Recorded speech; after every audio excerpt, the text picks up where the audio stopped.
For exclusive podcasts and more, sign up at patreon.com/partnersincrimemedia. This week's Law & Order Marathon winner is Gina Kermacy from Shippick, Pennsylvania. Gina will get a marathon decal showing she watched 26.2 hours of her favorite crime show. To be next week's winner, sign up at lawandorderpodcast.com. I'm Kevin Flynn with Rebecca Lavoie and Lauren Milberger, and these are their stories. You think you know who did it, but you don't know who did it. Law and order, law and order, law and order. It's no ordinary police procedural, baby. It's the FNOG of police procedurals, baby. Law and order, law and order, law and order, law and order. These are their stories, these are their stories. Welcome to These Are Their Stories, the podcast about network TV's most enduring crime franchise and the real-life cases that inspired their shows. I'm Kevin Flynn. Each podcast will break down an episode from either Criminal Intent, SVU, or Original Recipe. And today we're looking at Special Victims Unit, Season 6, Episode 19, Intoxicated. Psych defense. Premenstrual dysphoric disorder? PMS made her do it. You're not buying this, are you? What, that we can't control our emotions because we're premenstrual? Yeah, that's bull. Joining me to do just that is true crime author and the host of Crime Writers On and Netflix's You Can't Make This Up podcasts, Rebecca Lavoie. Hello, Rebecca. Hello, Kevin. How are you? I'm good. How are you? Good. It's not like we haven't seen each other for weeks. I'm sorry. This episode gave me flashbacks to that time your mother walked in on us. Oh, my God. I'm very sorry. That is not a story I want to share. Hopefully she doesn't have a similar story. Rounding out our panel is our special guest from FYI, the Murphy Brown podcast. It's Lauren Milberger. Hi, Lauren. Hi. So glad to be on. So, Lauren, what's better, to watch your favorite characters grow old year after year, or have them all come back at once and be surprised at how awful they look? Oh, no, that's a good question.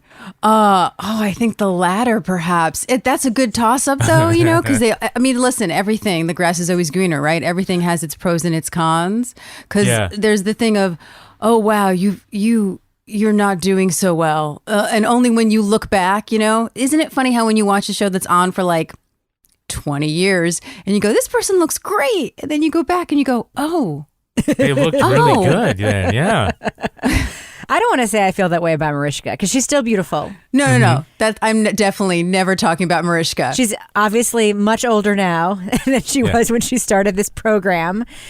But Chris Maloney looks fantastic. He basically looks the same, but fitter. Yeah. He did when he was on the show. And his hair isn't stupid anymore. He's probably taking the Nugenics. I'm not trying to be ageist at all, obviously. Aging is great, like a fine wine. It's mostly you look back and you go, oh, they're such babies. Exactly. Yeah, that's But they're little Exactly. baby faces.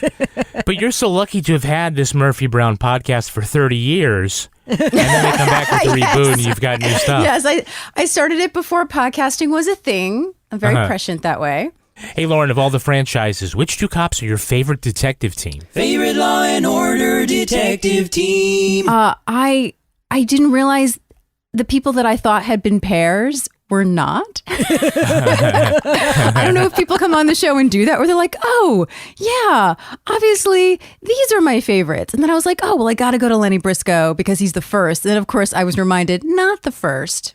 Yep. Oh. I decided to go with Olivia and Stabler. Maybe just because it was like right in front of my face, because I think as a pair, they're just so great. They have great chemistry. They play well off each other. They balance. Whereas everyone else I picked, I was like, oh, I don't know if I really like the other person per se that they're with. Like, they're fine, but the two of them, like, you can see why, particularly in this day and age, Law and Order feels a little bit like an old formula. And I say that with the most love in my heart. But I think it's Mariska Hargitay particularly, and obviously, Maloney later before that, who's kept it going. And Munch and Ice-T. I mean, you gotta love them. Oh, yeah. How can you not? And who is your favorite prosecutorial team? Favorite Law and Order District Attorney Prosecutorial Team. I mean, absolutely right off the bat, when I think of Law and Order, I think of Sam Waterston. Yeah. Mm-hmm. Like, he's just like my staple. And it's been so great to see Sam Waterston go from that to the newsroom to Grace and Frankie, where he's so goofy. I mean, I saw this man in Shakespeare in the Park, and he's like so goofy. And he just has such a really great range, but he has this gravitas, you know. He's kind of like a warm bowl of oatmeal. So he's comforting, but also like a staple. I think you're thinking of Wilford Brimley. Yeah. Maybe. I don't know. All right, now let's look at the first half of this episode, SVU, Season 6, Episode 19, Intoxicated. Well, that was a boner shrinker. Mom burst in on teenage Carrie and her 21-year-old boyfriend, Justin, fooling around under the covers. Mrs. Denise Eldridge calls the cops to say her daughter has been raped. But Carrie says, well, they never even had sex. Those two are like magnets, Romeo and Juliet. Yeah, except Juliet's too young and Romeo's too old. Any chance we can get Romeo's parents to put some pressure on him? You know, they died in a car accident 2 years ago. Wouldn't matter. Neither one of them's ever going to admit that they did anything. Well, unless Mom was in bed with them and saw what they were doing, there's no rape case. Benson and Stabler say they're not going to arrest Justin just because they don't have any proof it was rape. Denise says, you want proof? I'll give you proof. She drags her daughter to the ER to get a vaginal examination. Carrie continues to protest, and so does Benson. Well, that's when attorney Simone Bryce magically appears to shut it all down. But it seems it's Mrs. Eldridge who doesn't know the meaning of stop. She tries to get SVU to run DNA from Carrie's sheets and then demands Casey arrest Benson and Stabler for not arresting Justin. Well, she's not going to prosecute, so the detectives go to the apartment to give her the bad news. That's when they enter, and they find Mrs. Eldridge with her head bashed in. Earlier, Justin had been seen forcing Carrie into a stolen getaway car. Fearing she's been kidnapped, Benson pleads with Simone Bryce for any information on Carrie's whereabouts, but the attorney won't help. So instead of, putting out an APB, Casey gets a warrant for the call record of the lawyer's phone. Justin's cell phone pinged off towers leaving north of the city. Someone called Simone from a payphone upstate too. So going on all that solid evidence, Benson and Stabler take their time machine Chevrolet and go to Devil's Asshole, New York. They learn Justin's family have a hunting cabin there, and that's where they find the couple and arrest Justin for murder. Okay, first rule of Underage Girlfriend Club, lock the bedroom door. Second rule of Underage Girlfriend Club, don't talk about Underage Girlfriend Club. Yeah. If I get a call from your school one more time, oh my God, what are you doing? I told you to stay away from my daughter, okay? Don't touch her. Calm down, Mrs. Eldridge. Lauren, I think locking the door probably was the first mistake. It's a huge mistake, because Mike, I just thought of this just now, which I didn't, was considering all the alcohol this woman we find out drinks, does she have a job?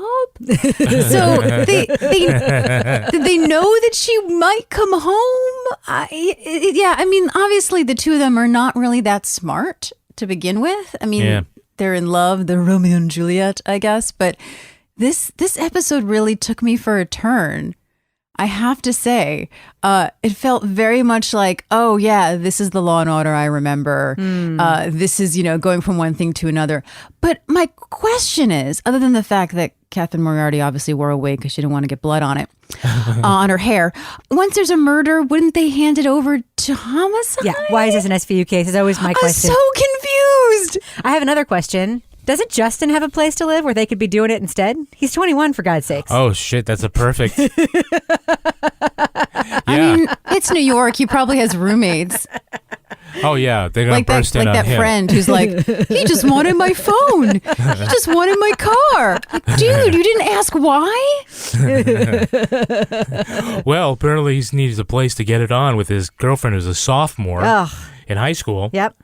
So apparently you say a lawyer's name 3 times in the mirror and she appears. Yes. Carrie Eldridge? This is a treatment room. Who are you? I'm Simone Bryce. I'm Carrie's attorney. Carrie's what? Her attorney. Carrie doesn't need an attorney. I'm a lawyer for kids, and I heard that you need help. Heard from who? Anybody taken aback by the genie that was Simone Bryce? We find out why later. Yeah, she that's the thing. Because Olivia called her. She called her, yeah. She called her Simone phone. Her Simone phone. She has like a little red phone on her desk. She pushes a button and Simone is like, poof. It's a burner. Exactly. She snaps it in half after she uses it. I have to say, that's the one thing I did actually kind of like. I liked sort of the roller coaster that Olivia went through. Where she's like, I trust you, I don't. I can't believe I did. I can't believe I didn't. Oh, it's all about me.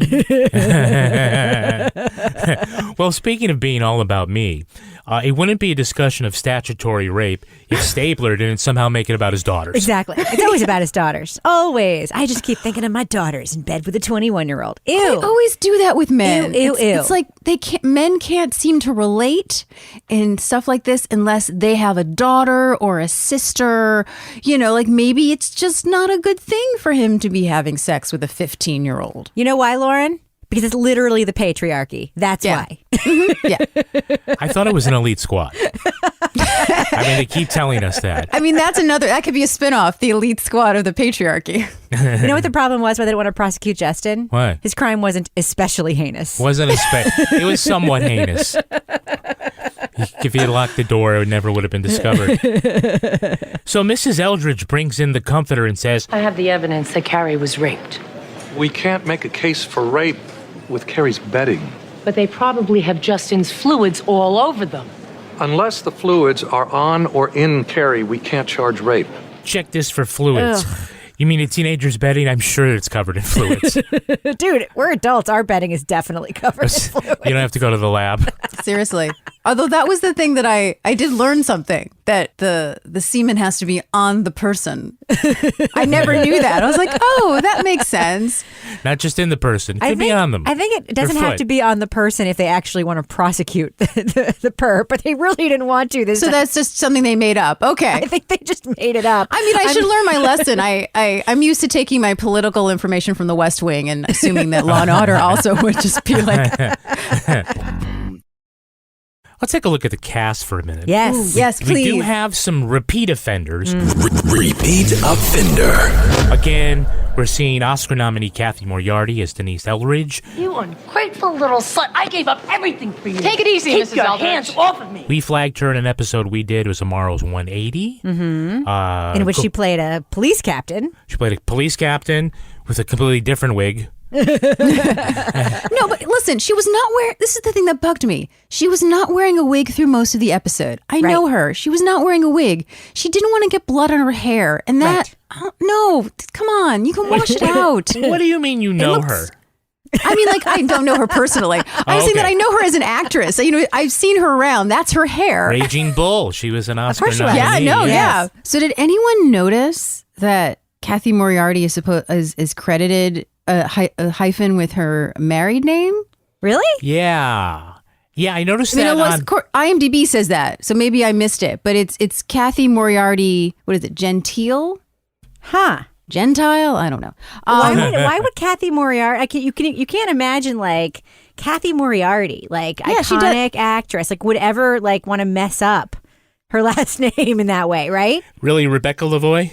Do you ever notice that when someone does that, they get a divorce? Yes. Oh, exactly. Immediately. Yes. So I thought, oh no, here's the curse. And so I looked it up to sort of prove my point. And actually, she is still married. So, that's but she obviously got rid of it because you realize, like, people know you as Kathy Moriarty. That's like, it's a mouthful. I guess, you know, you're in love and you want to show your put the name and hyphen. It's great, but people, you're a brand. People know you as that brand. I think it's confusing. Yeah. I mean, look what happened to poor Holly Robinson Pete. Where is she now? From last... Head of the class, Holly Robinson, married that football player, Pete, and now she's Holly Robinson Pete. You don't remember that? Oh, yeah. Never mind. Is Go she ahead. still married? See, I think of like, what was it? Farrah Fawcett Majors? Is that? There you go. A little old school like that, you know, like Roseanne Barr Arnold. Oh, honey, no. Oh, no. That's not good. We also have Peter Herman as attorney Trevor Langan. And where do we know Peter from? Mariska Hargitay's real life husband, Peter Herman. Oh, no way. I didn't know that. He's innocent until proven guilty. Oh, he's guilty. Yes, he's been in a million episodes as a defense attorney. Yeah. And this is how they met, correct? On the show. On one of these episodes. And she was like, I am Mariska Hargitay. I will marry any recurring actor I want. And that's the one I choose. That's the one I choose. And he doesn't have the right to remain silent. But we do have, let's see, Hey, It's That Girl. Mm-hmm. Hey, it's that girl. Who is the actress playing attorney Simone Bryce? It's Glenn Headley. I have not confirmed what I know, Olivia, so I am not obstructing a damn thing. Famed character actress. I can't name anything she's been in off the top of my head, but she's been in freaking everything. I'd like to raise my hand. I can name her entire resume. Go for it. Okay, so I first discovered her in Dirty Rotten Scoundrels, which to me is one of the premier comedic female performances. I don't want to give too much away because I feel like the surprise is the great part of the movie, but after seeing her in that movie as a young child, I remember going, oh, we can do this. Women can maybe be the one who gets it up on the men and plays a couple different characters. And I still just, when I saw her, I didn't know she was in the episode. I purposely did not go on IMDb before I watched it. And she showed up and I gasped because unfortunately she did pass away about 3 years ago. Yeah, she had a pulmonary embolism. Oh, is that what it was? Oh, man. Yeah. I didn't know and what some happened. of her other roles, by the way, she played Iris Holland in Mrs. Holland's Opus. That most people know her from that, and she had a role on ER, Dr. Abby Keaton. She was the one with the crutch. No, she was the one with No, I know who she was. I know. It was a short-term role. No, I remember her from she was the empathetic. Like she was sort of the antidote to the dickish older doctor. She was like the nice one, right? Yeah. Yes, loved her. She obviously can play nice. Yes, she's a Chicago actress. She, I'm pretty sure she was with Steppenwolf. I may be wrong in making an assumption about all Chicago actors, but because of a certain age, you probably were at Steppenwolf. But yeah, she's lovely, and that was radiant. Just was very hurt my heart when she passed away. Her first husband was John Malkovich. Really? Yeah. His own liaison with Michelle Pfeiffer during Dangerous Liaisons is what ended their marriage, which is a fact that everyone is proud to have on their IMDb page. Yes, definitely wasn't Steppenwolf then. So what's the name of the actress playing young Carrie? It doesn't matter because Justin doesn't love me anymore. I did it. I killed her. Do whatever you want with me. So we had a whole conversation about this. Yeah. Because I thought it was somebody completely different. Who did you think it was? I thought it was the actress who played Sharon Chersky in My So-Called Life because they are freaking doppelgangers. She looks exactly like Sharon Chersky from My So-Called Life. Do you remember what character that is, Lauren, from My So-Called Life? Angela's ex-best friend. Angela's the ex-best friend. Oh, I was thinking the friend. No, that's Rand Graff. Sharon Chersky is the ex-best friend, the goody two-shoes, and Angela kind of dumps to become friends with But the age would be wrong, Rand. wouldn't it? But the age would be wrong. Of course the age would be wrong. But she looks, we even did like a side-by-side screen image. Yeah. She looks exactly like her, but I know that's not who it is. Yeah, it's Danielle Panabaker. She's currently playing fan favorite to metahuman Kate Snow and her alter ego Killer Frost on Arrow, Flash, and Supergirl. Yeah, I don't watch any of pretty those. well. Yeah, I don't watch any of those either. Oh, well, it's really good. I mean, they had In Crisis on Infinite Earth, they had to go back to Earth number 1, but never mind, it's just too nerdy. You probably remember her from Shark and Justified, and she was the bikini-clad damsel in Piranha 3D. No, don't remember any of those things. No? She was in Justified? She was in Justified. I liked that show. Yeah. That was a good show. Timothy Olyphant, meow. A fun fact, she graduated college at age 19 while having an acting career. Graduated high school at 14. Well, Ronan Farrow did it at 15, so... I feel like there's sort of this young actor thing, right, where either you're like a genius and you like graduate really early, even though you were like homeschooled or whatever, or go to Yale, or you go the other way. You're an idiot. You're holding up gas stations and suing your parents for the royalties. Yeah, pretty much. Now, does anyone recognize the diner owner? What diner owner? What are you talking about? He was really familiar. Yeah, when they went upstate, yeah. Parents have a place about 2 miles away. Don't know why he'd be there now, though. Hunting season's over. As soon as we came up to him, I went, "Oh, hello, New York character actor." Which I mean, I know you can say for anyone, but I was like, I think you've been in a lot of stuff. I think you'd be wrong. That is Jeff Brooks. He is best known for playing BJ on Barney the Dinosaur. You mean like the other dinosaur? Yeah, you'll remember BJ as the yellow Protoceratops with the Chuck Taylor high tops and the jaunty red baseball cap. Yeah, whose name was BJ. BJ. Which wasn't gross at all. Yeah, he was the body actor. He's 5'6". Okay. So Obviously, you remember him from that part. When he's wearing a mask and like a full body dinosaur costume. He turned a certain way. It was He has to be in other things, Listen, right? It's very in right now to do that. Very social distancing. Yeah. I think it was Kevin Pollak had this comedy bit about being the agent for the actor inside the Barney costume. Like what leverage you had. Like, hey, only my guy can do that. Hey, who are you going to get who can do this little thing with the arms, the short arms? Only my guy. Only my guy. Now they're walking up to the apartment and some guy yells down, Are you the police? Yes, sir. Is there a problem? I called the precinct an hour ago about the ruckus from the apartment upstairs. Are you the police? Why? How do you know they're the police? Exactly. They just look like a couple. They look like Jehovah's Witnesses going door to door. They could be anybody. They could be on their way back from the market. They could be going to look at real estate. Their coats are buttoned up. You don't see their badges. That's the thing. Like, listen, if it was like springtime and they're not wearing their heavy coats and maybe, he could, let's just say, probably not saw the badge, like, or the gun or the thing on the anything. But the first thing I thought of was, Olivia's wearing this big puffy coat. How do you know they're the cops? Are you a rapper? I mean, there were so many extraordinary things about that moment. The second one being that the guy was like from the 1930s. I called you an hour ago because of the ruckus upstairs. It was crazy, out of place, horrible acting.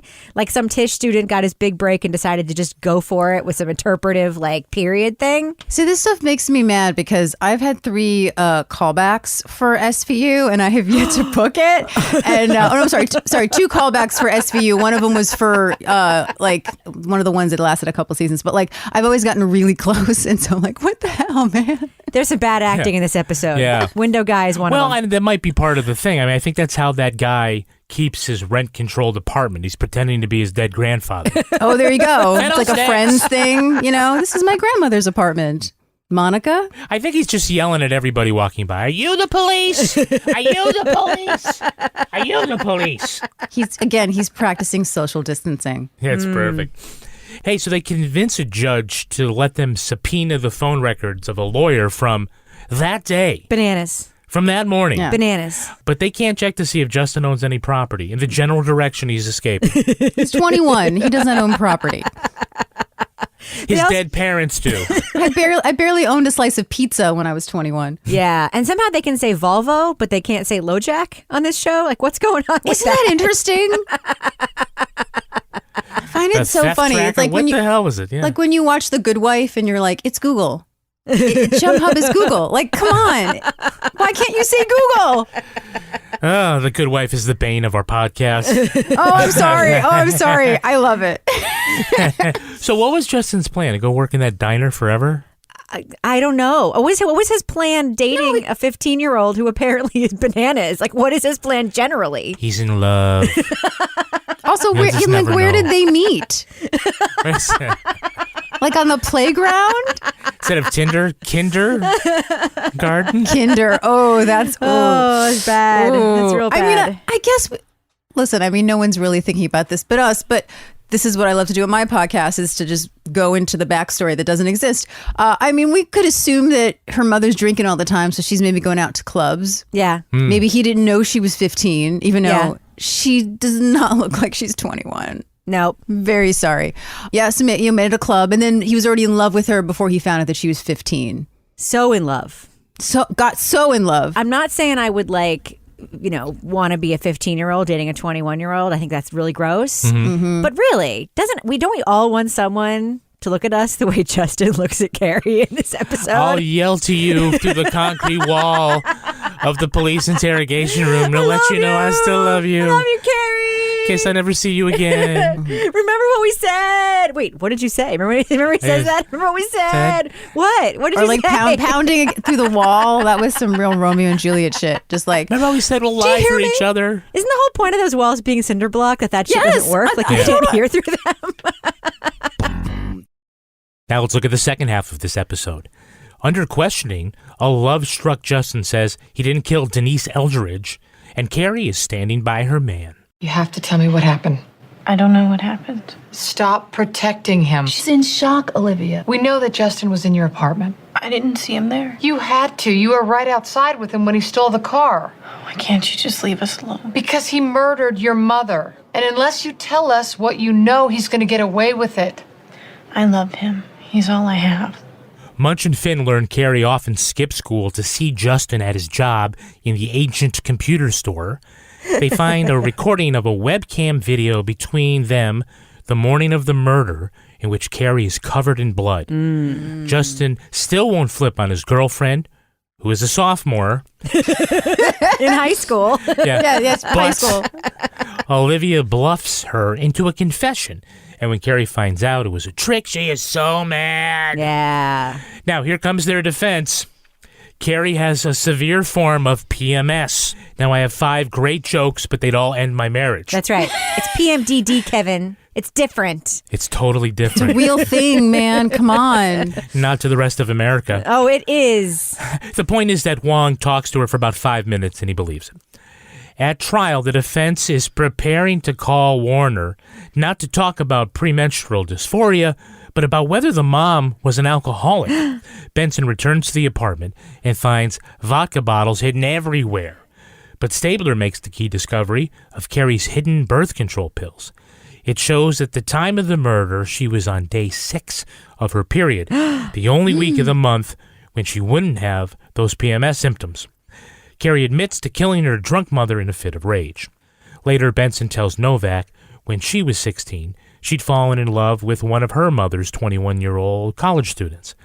During their own quarrel, her intoxicated mother came at her with a broken bottle of vodka. She escaped and got help from then-law student Simone Bryce. Though the murder conviction is almost assured, Casey offers a last-minute plea to Carrie. Simone asks, why the last-minute show of mercy? To which she motions to Olivia as if to say, she owed you one. The circle of life. So even the city's premier child legal advocate, Carrie, falls for the oldest cop trick in the book. What, being lied to by cops? Yeah, you got ratted out. Yeah. What? And then goes into, you bitch, you bitch. You lied to me? She can't do that, can she? They do it all the time. That's why I told you to stop. You lying bitch! I hate you! I hate you! I hate you, you lying bitch! It's like, oh, goodness, hi, okay. What did you think? You got some rage. Yeah, she did. Justin, man, I got to tell you, as creepy as I think it is for a 21-year-old and a 15-year-old, I mean, he's got to be kind of like a saintly dude, right? Not only is he committing like statutory rape, but he's doing it with someone who just flies at you clawing randomly, like out of nowhere. He's such a gentleman. He's waiting for her. He has not touched her, and he's not even like in one of those promise clubs. Oh, come on. They were boning. They were 100% boning. He made the golden promise. She had birth control. Absolutely. You're not. Listen, they were together for long enough for it to be like, well, I got birth control just just in case. You didn't just meet. Like, they're naked in a bed. Yeah, instead of being the evidence that she was on day 6 of her period, isn't it evidence that they're fucking? Yes, it is. It's also evidence that they're That's fucking. what I thought they were going to say when they found it. I was like, oh, we're going to go back. That's why they're still on the case, because we're going to go back to a statutory rape thing. Nope, still murder. Just the murder thing. Now, at trial, they asked Justin whether Carrie killed her mom, and he says, Justin, did Carrie tell you she killed her mother? Answer the question, Mr. Sharp. I don't want to. Oh, you can do that? No, that's why he was held in contempt of court. They'd have to be married, but of course she's 15, so they can't get married. Right. Well, I mean, in New York State. I really want Lauren to get on an episode of SVU. It's all I can think about now is that she was called back twice and didn't get on. I'm sorry. I'm just stuck on that. Yeah, I wonder, were you going to be a victim? Do you know which episodes you were called back for? I'm sorry, I'm derailing this whole thing. I can't stop thinking about the fact that you said that. You'd have to cut it out, but I can tell you. So there was a...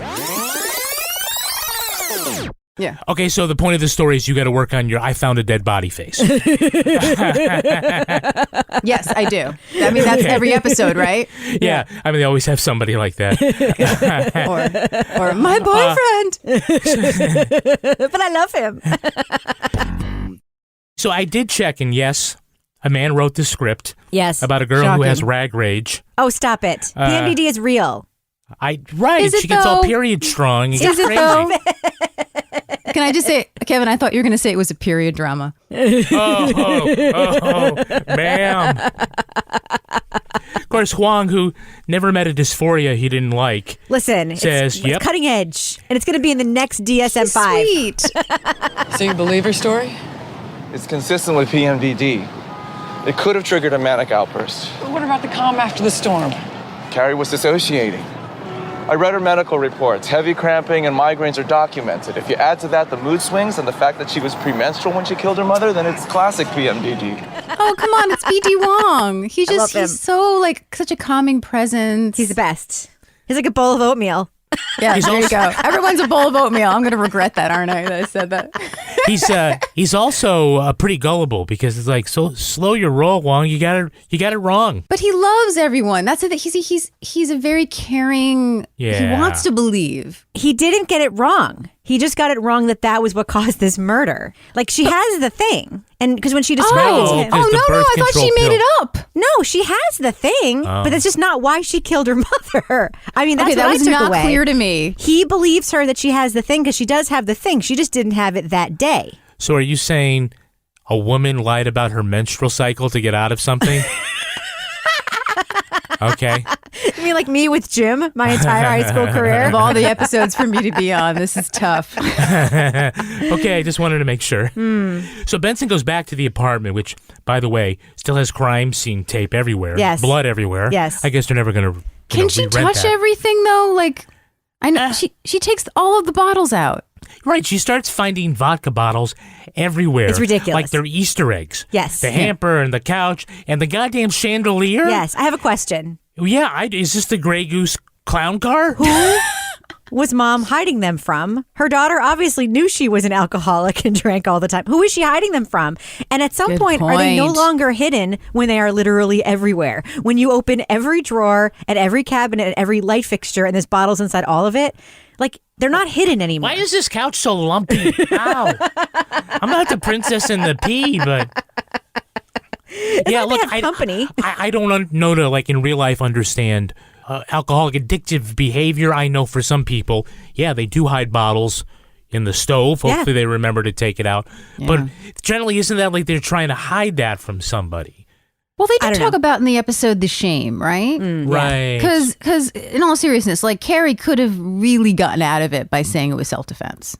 Yeah. But she was supposedly ashamed of it. So perhaps it's a shame thing of hiding it, or, you know, who knows? I'm really surprised also that since it was only all vodka, why there wasn't that sort of, you know, smelling of a water bottle. Like, you know, she could have hid it in other places.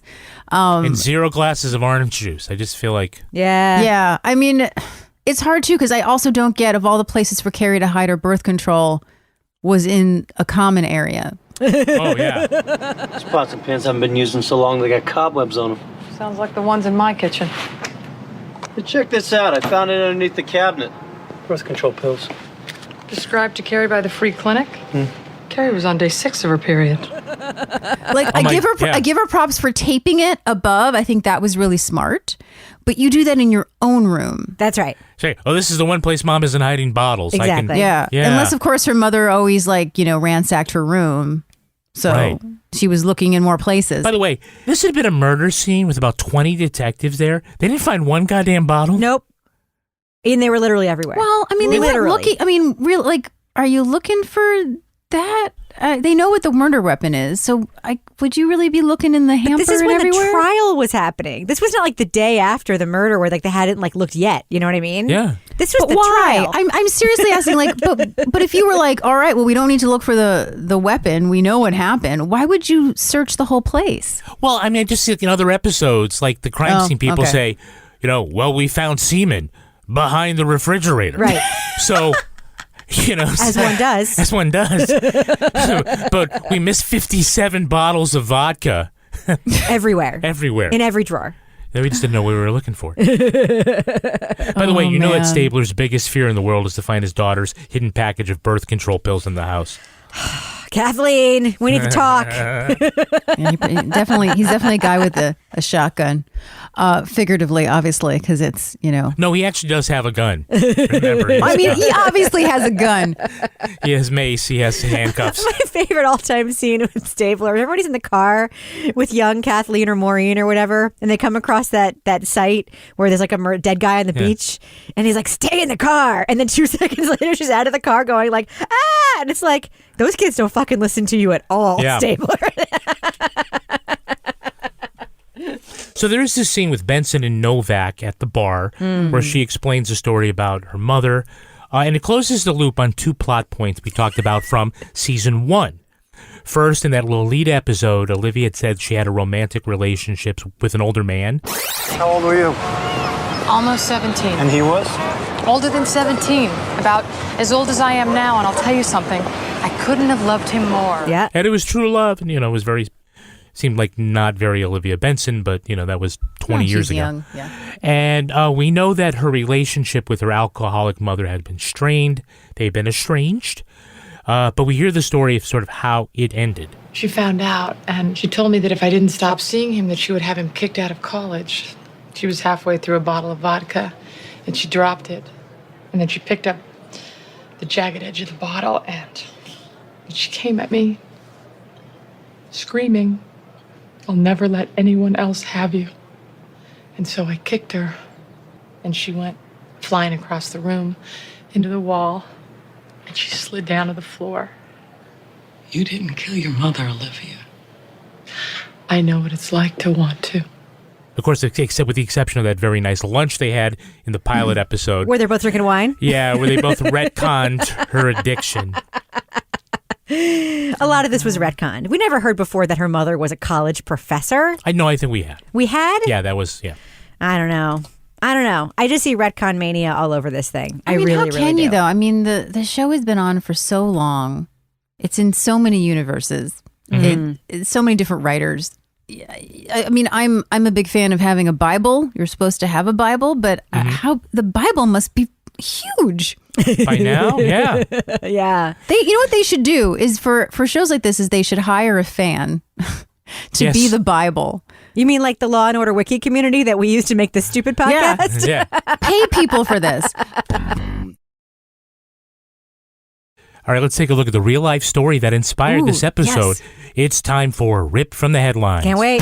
You think you know who did it. You think you know who did it. But you don't know who did it. You don't know who did it. Ripped from the headlines. This story takes its cues from the 1998 murder of Vicki Robinson. The 49-year-old Florida woman had been quarrelling with her daughter about her new boyfriend. Investigators say she planned to send 15-year-old Valessa Robinson to reform school due to her wild ways and relationship with ex-con Adam Davis. After doing drugs, Valessa, Davis and a friend named John Wispel concocted a plan to kill Vicki. Her daughter helped hold her down while Davis injected her with a syringe filled with bleach. When that didn't kill her, he stabbed her to death. They stuffed her body in a rubbish can and left it in the woods. The three took Vicki's credit cards, fled the state, and went on a drugs buying spree. They were captured after a high-speed chase in Texas. The three defendants maintained their solidarity until Wispel cooperated with authorities. Valessa Robinson served 13 years in prison, and John Wispel was released this past October. Adam Davis was convicted, but his death penalty sentence was vacated in 2017. Prosecutors plan on asking a jury to reinstate the sentence. Okay, so not the best executed murder ever. No. The original plan was to shoot up the mother with heroin for an overdose. And they settled on bleach because they couldn't find anyone who'd sell them heroin. Right. Oh my God. But they did get a needle. Yeah, but I have a question. Is it true that shooting somebody up with bleach will not kill them?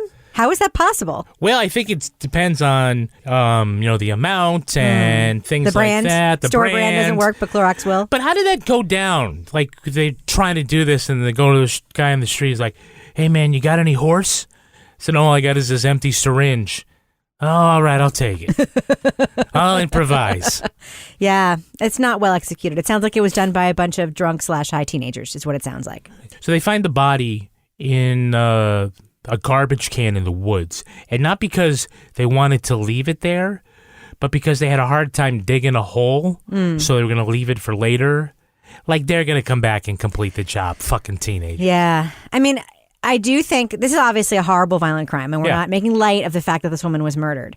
I do think, though, that people tend to underestimate how difficult it is to dig a giant hole. This happens all the time, right? Especially when you're on LSD. Isn't this how bodies are found all the time? Because people set out to dig a grave and then they just give up and it's super shallow and they just throw the person in a ditch and cover them with leaves. Like, that happens like more frequently than you'd imagine, right? Yeah. So, Lauren, have you ever even like tried to dig a hole, like plant a bush or something? It's definitely not easy. No, but I can only imagine. I do not have a green thumb at all. I was wondering in the movies when they've got like this 6-foot hole, like, how did that guy get out of it? Well, isn't that why they say sleeping with the fishes? I mean, most people just throw it in the water. Yeah.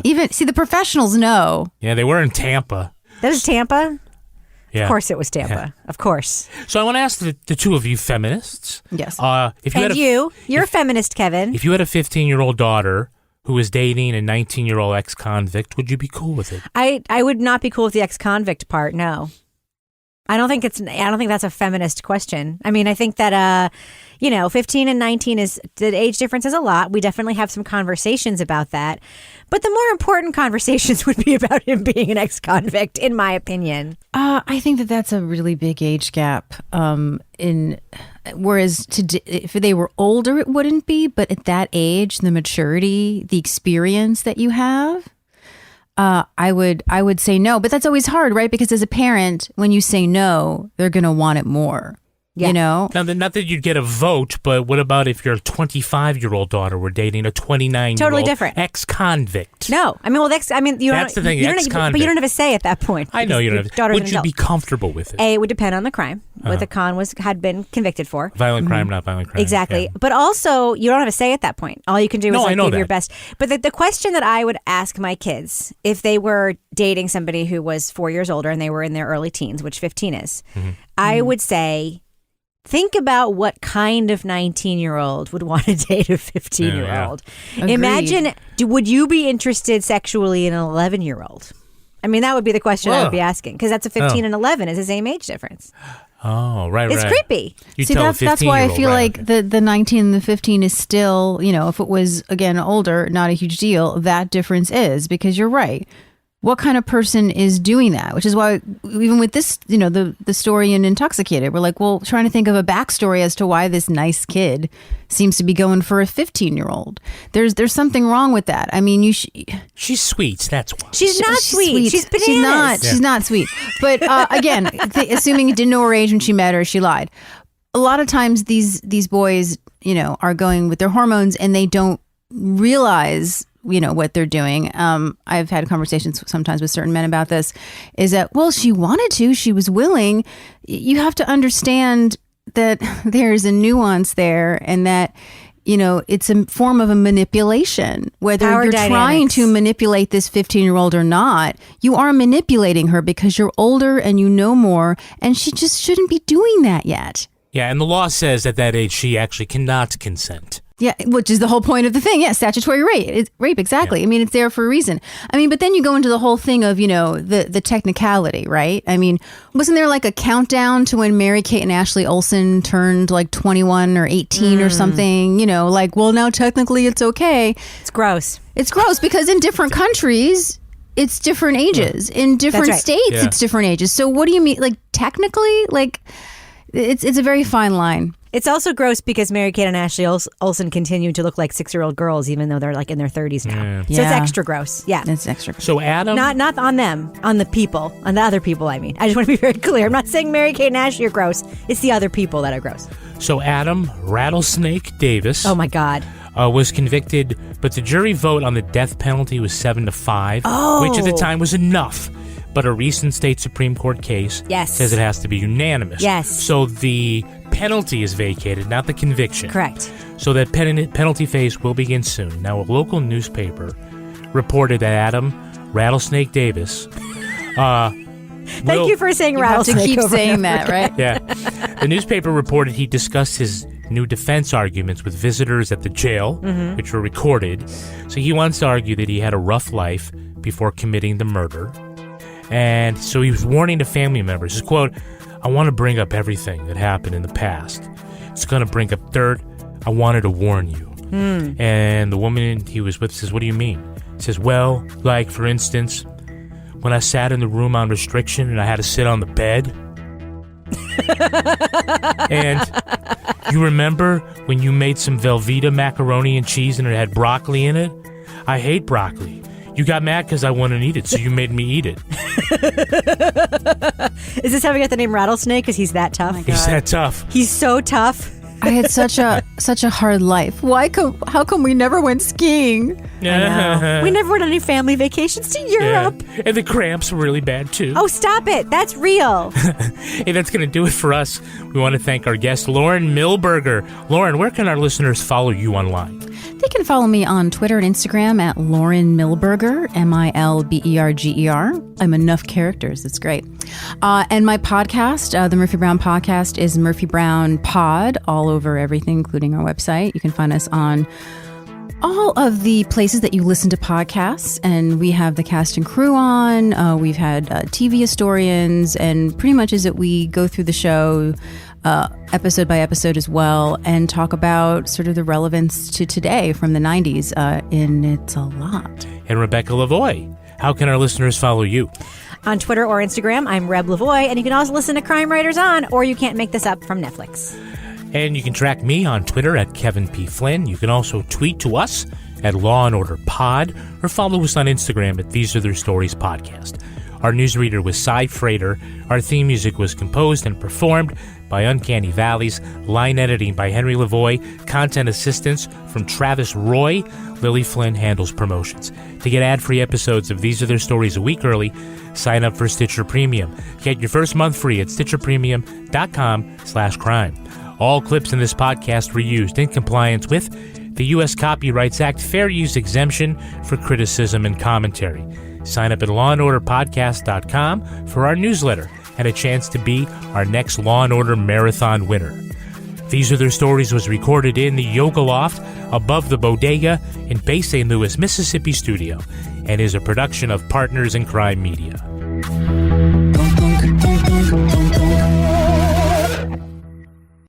Partners in Crime Media.